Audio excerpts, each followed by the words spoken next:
Aquí dejé anotado entonces que quedamos en las pruebas complementarias. Empecemos por las pruebas complementarias básicas.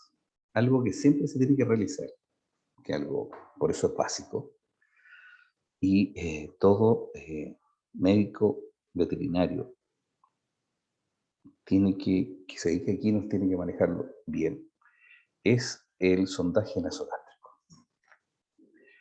El sondaje nasogástrico tiene dos finalidades. Uno, es terapéutico, o sea, para ingresar medicamentos, y el otro es para descomprimir el estómago. ¿Mm? Es importante manejar el sondaje nasogástrico, porque puede salvar a un individuo, sobre todo cuando hay una distensión, sobre todo del estómago. ¿Por qué es importante para el diagnóstico? Porque podemos encontrar líquido dentro del estómago, y si este líquido que se obtiene, que se obtiene se tiene que evaluar, y cuando este líquido es de un color amarillento y se siente ese olor medio ácido, procede directamente al estómago, no hay ninguna novedad. Pero si este líquido, este sondaje nasogástrico, es oscuro, de un olor desagradable, eh, ¿cómo se podría decir? Pútrido. Generalmente procede desde el intestino. Y esto ya tiene un pronóstico más sombrío, más complejo. Profe, Cuénteme. su pantalla, usted ve el power en azul. Ya. Ah, ya está, ya. Ah, ya, ya. Ya, porque no, que pensé que no estaba bien compartiendo. Ah, ya. No, no, sí, está bien. Ya. Eso está bien. Ya. Ya. Eh, entonces, esas son las características que esto va a tener. Entonces, es importante que ustedes lo tengan para tenerlo claro. Una para los medicamentos y otra es para, nos ayuda para el diagnóstico. Si obviamente viene con esos colores, viene con ese aroma, ese color oscuro, ese olor pútrido, generalmente el intestino, o sea, el problema ya nació en el intestino, se vino a contracorriente, se metió al estómago y obviamente empezó la distensión del estómago y ya conversamos el cabello. No puede vomitar y no puede salir el contenido por esófago desde el intestino. Entonces, se puede en algún momento incluso hasta romper este estómago. Y la única forma es pasar una sonda y quitar esta presión. Eh, lo otro también importante dentro de las pruebas básicas es tener su buen guante para palpar y hacer una exploración rectal.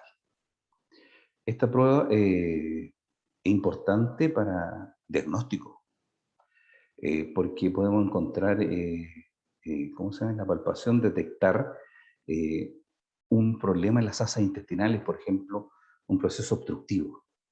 Podemos encontrar distopias, un atrapamiento intestino delgado, por ejemplo, en el canal inguinal, o intestino grueso en el espacio microesplénico. Entonces ahí ya tenemos, nos ayuda muchísimo. Cambios en el contenido intestinal, impactaciones, presencia de arena, enterolito, y uno y ahí uno tiene que tener más sutileza, ya mucha más experiencia, que al palpar el intestino y hacer una pequeña presión, uno puede encontrar incluso que hay problemas de edematización del intestino. Solamente uno al tocarlo, al palpar. Pero por eso hay que tener un poquito más ya de sutileza, tener un poquito más de sensibilidad en el proceso. Se necesita un poquito más de tiempo. También, dentro de las pruebas básicas, obviamente la sanguínea. Importante siempre en este caso es tomar muestras sanguíneas. Porque ¿qué vemos aquí? el deterioro, podemos medir el deterioro cardiovascular y metabólico. ¿Qué medimos? Por ejemplo, hematocrito y proteínas totales. ¿Para qué nos sirve sobre todo esto? Deshidratación. Otro, hemograma de creatinina, que nos permite magnitud proceso inflamatorio, la presencia de endotoxemia. ¿Cómo puede estar también el grado de afectación renal? Uremia, cómo está la parte prerrenal. Otra cosa también, perfil electrolítico, ácido base, lactato. Entonces nos sirve para definir o medir muchas variables y con exactitud, ¿ya? Es importante ver el deterioro electrolítico y el metabólico del animal. Entonces es muy importante el análisis sanguíneo, la bioquímica sanguínea. Nos permite saber cómo está funcionando el metabolismo de este. Lo otro también, que muchas veces se deja de lado, no sé por qué motivo, y aparece en todos los textos, es la abdominocéntesis. La abdominocéntesis es una obtención de líquido peritoneal para poder ser analizado y nos da una información súper valiosa. Porque ¿qué nos entrega? ¿Cómo está la parte interna, ese abdomen? ¿Cómo está el intestino? Incluso nos puede dar si hay inflamación, si hay isquemia, si hay necrosis, incluso si hay ruptura. Solo analizando este líquido, ¿cómo se llama? Peritoneal. ¿Cómo se hace? Del apéndice sifoide, unas 2 palmas hacia atrás, y ahí uno coloca un pequeño trocar o una aguja, no sé, por 16G, y colecta esta muestra y la envía al laboratorio. Es importantísimo. A simple vista, a observación directa, si este líquido peritoneal es normal, generalmente de un color amarillo. Un amarillo así muy parecido al... No sé si ustedes han visto líquido sinovial alguna vez. O sea, tiene esa posibilidad de ser amarillento ahí. Eh, ese color más o menos es ese transparente, ¿no? Ese color es normal, ¿ya? Y cuando ya existe un problema en el intestino, este ya es opaco, incluso puede ser rojizo. Ojo, que puede ser hasta pardo. Puede presentar fragmentos de contenido. O sea, y eso donde fragmento de contenido de alimento, eso ya te dice que hay una ruptura interna ya. Entonces, por eso es importante medir cómo está funcionando este, ¿ya? Las otras son las pruebas, por ejemplo, las pruebas especializadas. Esas son las básicas. Las pruebas especializadas ya necesitamos equipos o técnicas mucho más avanzadas. Se fijan que acá eran cosas más simples, lo más avanzado era la bioquímica sanguínea. Lo más era casi puro manejo de cualquier parte lo podemos hacer. Pero en pruebas complementarias especializadas ya tenemos que utilizar más equipos, más tecnología. Por ejemplo, ecografía. La ecografía es muy importante en cólico, sobre todo en la exploración rectal, porque nos da una información que la palpación directa, la palpación rectal no nos entrega. Por ejemplo, diagnosticar con mayor precisión un atrapamiento nefrosplénico, que a lo mejor no alcanzamos, no logramos divisar. Otra cosa, por ejemplo, nos puede dar diagnosticar problemas mucho más craneales que no nos llega nuestra extremidad y no tenemos la suficiente sutileza para poder palpar o la sensibilidad para poder entender lo que estamos palpando, por ejemplo, una hernia diafragmática. Lo otro, nosotros no tenemos la capacidad o la sensibilidad de determinar la motilidad intestinal, pero sí con un ecógrafo. Lo otro, también importante la inflamación o el deterioro del intestino. ¿Por qué? Porque medimos el grosor de la mucosa. Lo podemos medir sin ningún problema con ecografía. Peritonitis. Un proceso de peritonitis, por ejemplo, ruptura intestinal. Nosotros a lo mejor podemos palpar y hay una ruptura intestinal de 1 centímetro y medio, y no podemos palpar, a lo mejor no la encontramos, pero sí podemos encontrar la ruptura con ecografía. Lo otro también que se utiliza es la endoscopía, pero más que nada estaba asociada a una gastroscopía. O sea, más que nada a síndrome ulceroso gástrico de Lequín, que también nos puede dar signología cólica. Lo otro es la radiología, para detectar qué cosa, por ejemplo, enterolitos, acumulación de arena, que eso se llama geosedimentación en el intestino, ¿ya? La otra es, obviamente, ya avanzando en la laparoscopía. Esta técnica es, bueno, para algunos es espectacular, que te permite hacer un recorrido bastante bueno, según algunos, del abdomen, sobre todo con síndrome de abdomen agudo, pero no tiene grandes posibilidades terapéuticas. Más que nada, en vez de una laparoscopía, una laparotomía exploratoria, ahí sí que yo por lo menos soy más amigo de eso. Una laparotomía exploratoria, pero está descrita, la laparoscopía, porque la laparotomía exploratoria tiene mayor posibilidades terapéuticas, porque está todo ahí, pues, o sea, tú estás observando, permite visualizar de forma directa la cavidad abdominal, y si encuentras algún problema, tienes cómo solucionar en forma rápida. Obviamente todos estamos con anestesia general, ¿ya? Eh, entonces, importante manejarlo dentro de esa situación. Eh, Importante para el diagnóstico.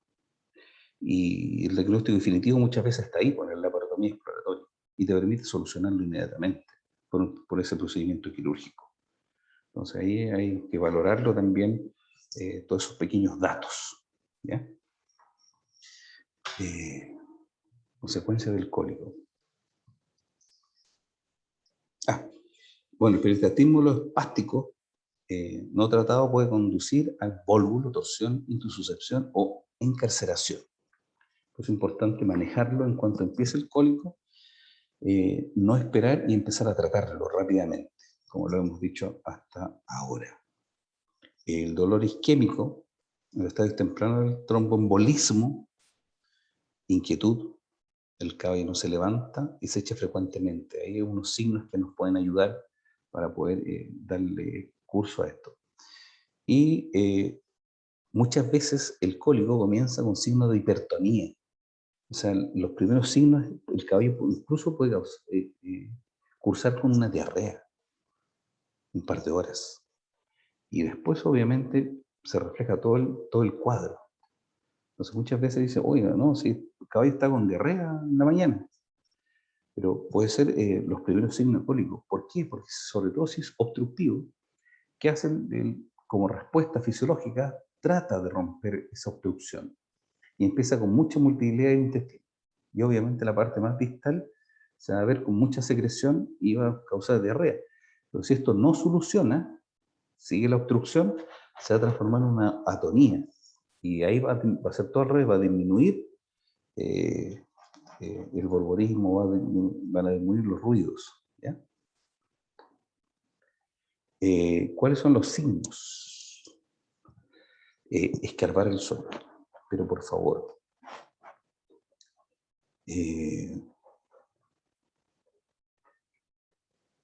No, si tiene un caballo que escarba el suelo, por favor, inmediatamente el diagnóstico, no, cólico.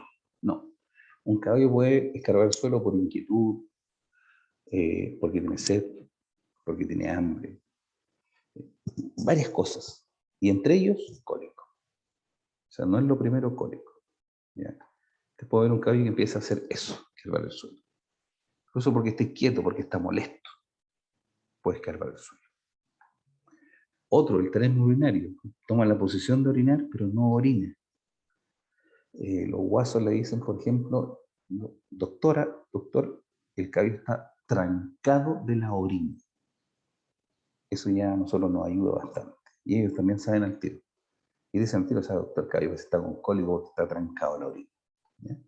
Se coloca en posición de orinar, pero no lo hace. Sudoración. La sudoración es característico del dolor. ¿No? Es muy típico el dolor del caballo en la sudoración. ¿Ya?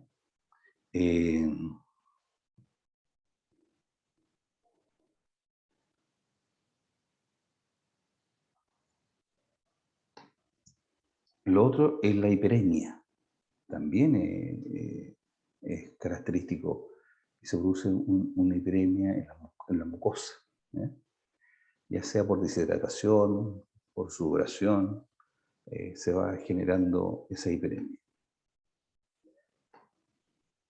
Y se empieza a marcar muy bien esta característica. La sudoración puede ser incluso hasta que el caballo puede estar como que lo hubieran duchado recién, lo hubieran tirado agua. Lo otro es la mirada al costado. Y él se mira al costado álgico. O sea, te dice, aquí me duele. Y hay caballos que se muerden el costado. Tanto que te avisan que se muerden el costado donde está la zona álgica. Y ya esto va avanzando y empiezan las caídas, empiezan a mirar el suelo. Algunos que se echan suavemente y otros que literalmente se tiran como venga al suelo. Unas caídas bruscas al suelo, con graves consecuencias. Por eso es importante, un caballo cuando empieza con los primeros signos de cólico tiene que llevar a un lugar de mayores dimensiones, un lugar blando, lo ideal, porque el caballo en algún momento se va a dejar caer, se va a tirar al suelo, caídas intermitentes. ¿Ya? Y el timpanismo, o sea, llega un momento en que se va a generar gases en alguna zona, porque no está avanzando el contenido, sobre todo si hay una indiscreción alimentaria. Dentro de las patologías, eh, eh, hay algunas cosas que buscan algún grado de relación, por ejemplo, es la edad. Por ejemplo, un neonato puede tener dolor cólico y hay que descartar y hacer el manejo para ver si este neonato puede ser este cólico por retención de meconio. Entonces hay que hacer un buen examen. Los animales viejos, ¿por qué se puede producir cólico? Por problemas dentales, por un problema de masticación. Entonces a ellos, para que no vuelva otro cólico, que es tan grave, hay que hacer un manejo dental. Los otros también son los que hacen vicios, los que tienen la malasia, la pica, que consumen otras sustancias no adecuadas. Madera, bordes de madera, de los cercos, de las puertas. Entonces es importante que tengan ese manejo. Lo otro, el sexo, ya hablamos de los machos enteros, a nivel del anillo inguinal. ¿Ya? Los criptorquídeos también producen sinología de cólico. Ojo, las yeguas preñadas. Muchas veces cuando están a término las yeguas preñadas, ellas comienzan con una signología muy característica de cólico, y es porque comenzaron su labor de parto. No es un cólico, es el proceso normal de la labor de parto. Y algunos confunden, la yegua más encima ya está preñada y eso es un cólico. La yegua está en un proceso de labor de parto. ¿Ya? Y las razas, realmente los caballos de sangre caliente, o sea, de competencia, los finasangre, por ejemplo, son, tienden a sufrir más estos espasmos intestinales. A diferencia de los caballos de trabajo de tiro, por ejemplo, son menos susceptibles. Y los ponis, estos caballos, sobre todo los caballos miniatura, tienden a tener cólicos más que nada obstructivos. ¿Ya? Más o menos para que tengan algunos datos. ¿Ya? ¿Qué más? ¿Qué otros datos más les puedo dar? Eso más o menos. Es el timpanismo. Y lo otro es revolcarse. Importante, el caballo se revuelcan ya con dolores muy marcados y empiezan a golpearse, tanto el dolor que empiezan a golpearse. Dentro de los manejos hay un manejo que le dicen manejo heroico, que le dicen, no sé por qué será heroico, que es la punción secal cuando se acumula tanto líquido, o sea, tanto gas, que la única maniobra que queda es hacer una punción en el ciego para poder liberar este gas. Pero esa punción puede terminar con un problema de peritonitis. Por eso también es como una gran y última jugada que uno puede hacer en el manejo. ¿Ya? Hay que ver muy bien el nivel de hidratación que tienen los individuos. Importantísimo ese manejo. Un caballo se está revolcando, entre más grande es más compleja la situación. Y esta es la sentada de perro, un caballo donde se sienta como perro, quiere decir que es tanta la distensión que tiene el abdomen que ya está comprimiendo el diafragma e impide una buena expansión torácica. Y obviamente tiene una complicación respiratoria. Entonces hay que tener bastante precaución en este sistema de manejos. ¿Ya? Eso es generalmente muy complejo cuando uno ve, por eso esta imagen es de un libro muy antiguo. ¿Qué más viene ahora? La duración puede ser horas o días. Lo ideal es que hacerlo lo más temprano posible para poder determinar qué hacer. Dentro de las primeras horas es importante determinar qué hacer para poder hacer todo este manejo y determinar si puedo seguir un manejo farmacológico o ya traspasarlo a un manejo quirúrgico. Y que obviamente este individuo esté estable. Siempre mantener la estabilidad de nuestro paciente. Importantísimo eso. Mantener siempre la estabilidad, que esté estable en nuestro paciente para poder tomar otro grado de decisiones. Si no, no sacamos nada contra un individuo inestable porque obviamente el cirujano no va a hacer la cirugía. No, porque obviamente no va a ser un paciente de las características para poder hacer una cirugía con seguridad. El pronóstico es favorable cuando ya lleva más de 18 horas. Tratamiento. Aquí ya empezamos con el tratamiento.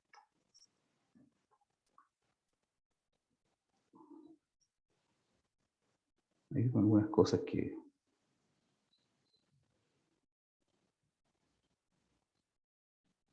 Ahí está el tratamiento.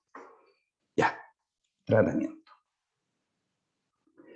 Importante, manejar el dolor. ¿Cómo empezamos a manejar el dolor? De menor a mayor características.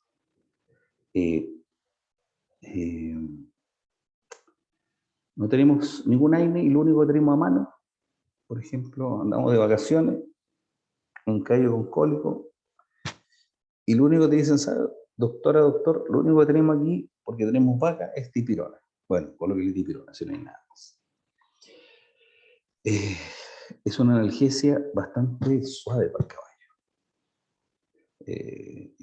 Y por eso, generalmente, los que nos dedicamos a caballos no lo usamos, por la característica que esta tiene. Pero si no tienen nada, úsenla.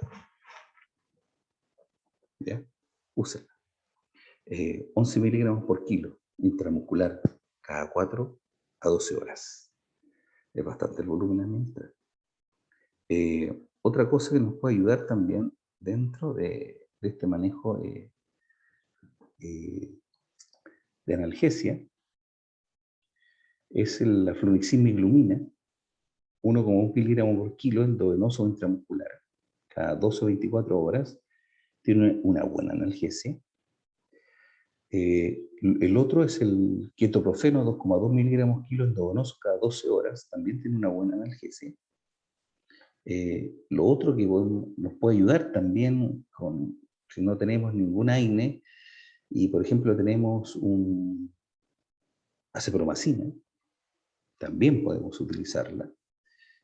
Pero, ojo, que tenemos que valorar el nivel de hidratación que tenga nuestro paciente, porque si está hipovolémico no la podemos utilizar.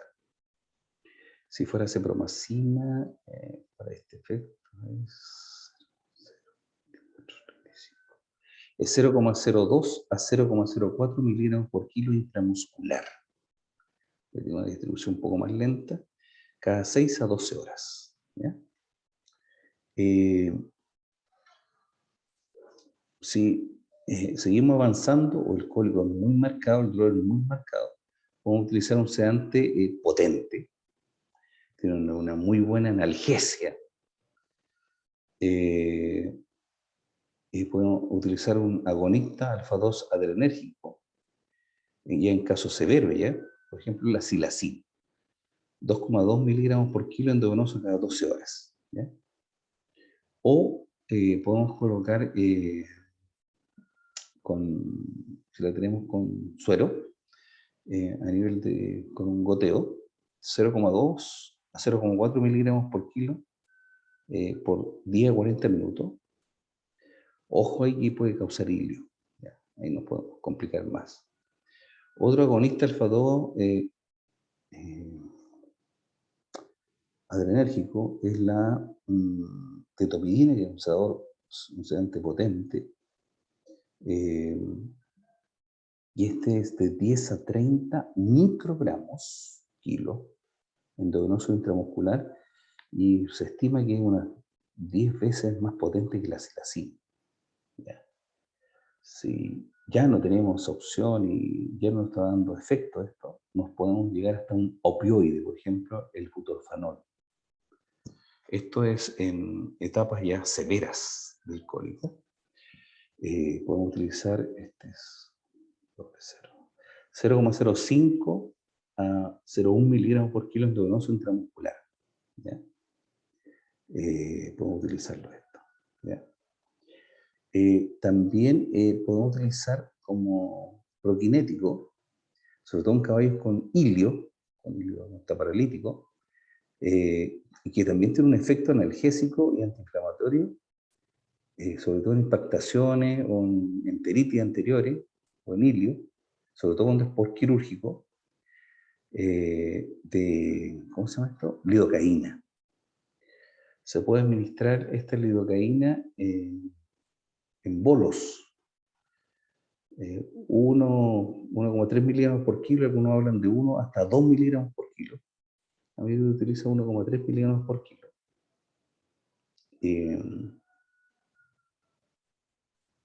Infusiones, velocidad de 50 microgramos kilo minuto. Incluso puede ser durante todo el día. Lo otro importante, para mantener hidratado este individuo, administramos fluidoterapia, por ejemplo, Ringer lactato,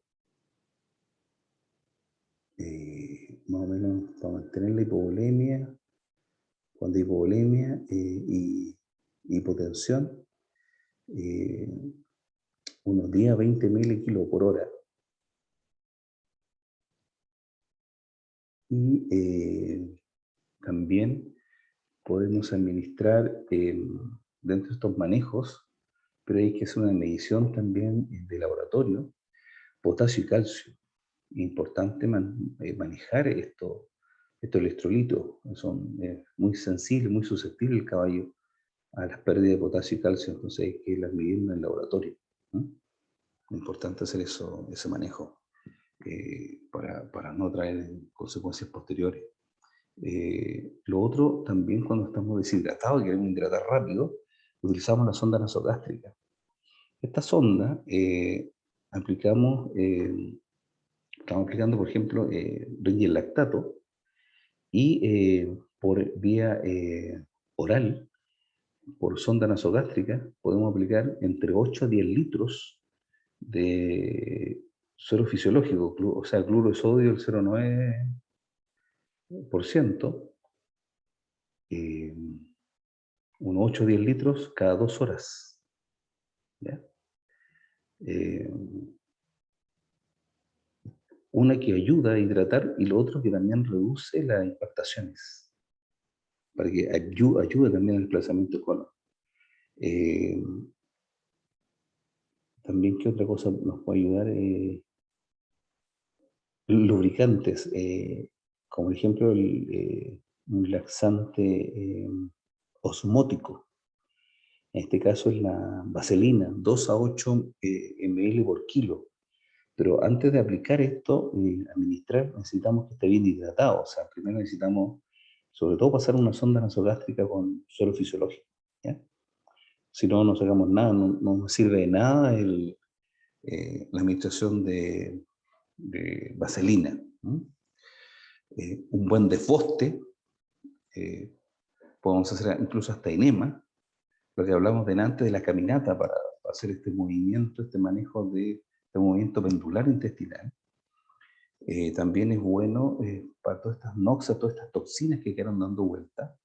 Es importante administrar carbón vegetal y en algunos casos algunos incluso administran antibióticos, sobre todo por este aumento tan elevado de bacterias, sobre todo gram negativas, que aumentan pero notoriamente, altamente su número, y después como se alteran todas las características orgánicas del lugar, empiezan una muerte rápida y se empieza a deteriorar, y estas paredes, estas proteínas, son las que generan la endotoxemia y causan todas estas alteraciones. Por eso algunos ministros dentro de los protocolos está la administración de antibióticos.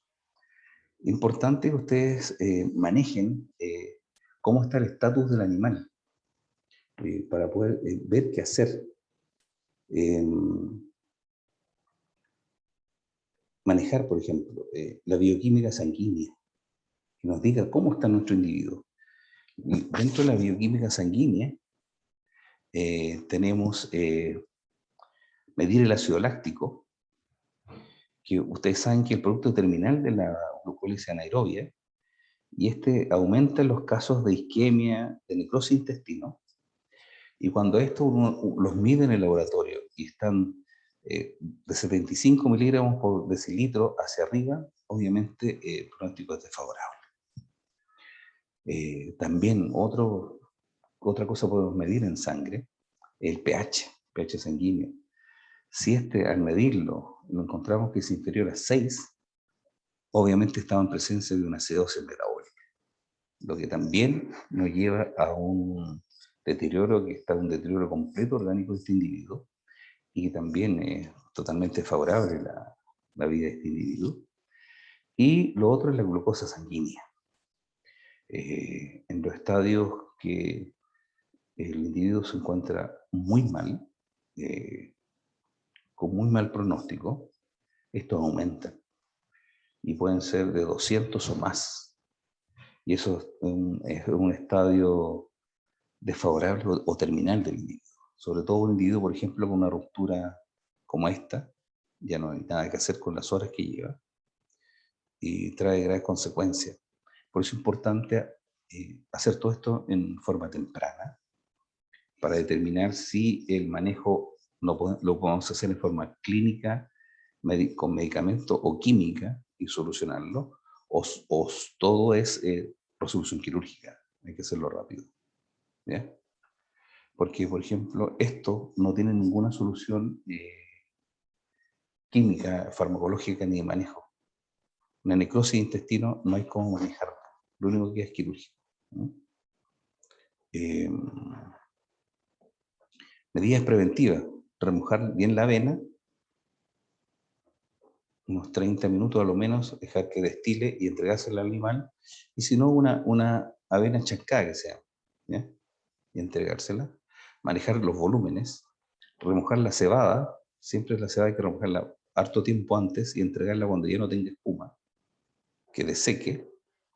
Bicarbonato algunos la entregan por lo menos 2 o 3 veces en la semana, un poco de bicarbonato dentro de la dieta, que ayuda bastante. Los manejos antiparasitarios, hay que estar siempre al día.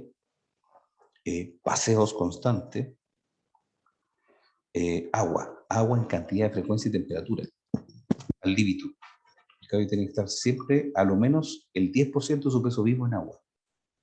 Y esto es importante. Si usted encuentra un caballo que al levantar el belfo superior encuentran marca central de este color, o técnicamente esto se llama halo endotóxico, esta característica oscura de la mucosa gingival en los incisivos es indicativo de que este individuo se encuentra en un estadio complejo metabólico. Más si la bioquímica sanguínea junto con el pH y la glucosa sanguínea están en malas condiciones, ya es bueno hablar con el propietario, con el encargado, y decirle que obviamente esto no va por buen camino.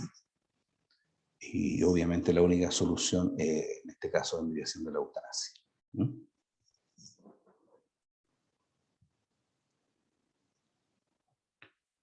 Terminamos con el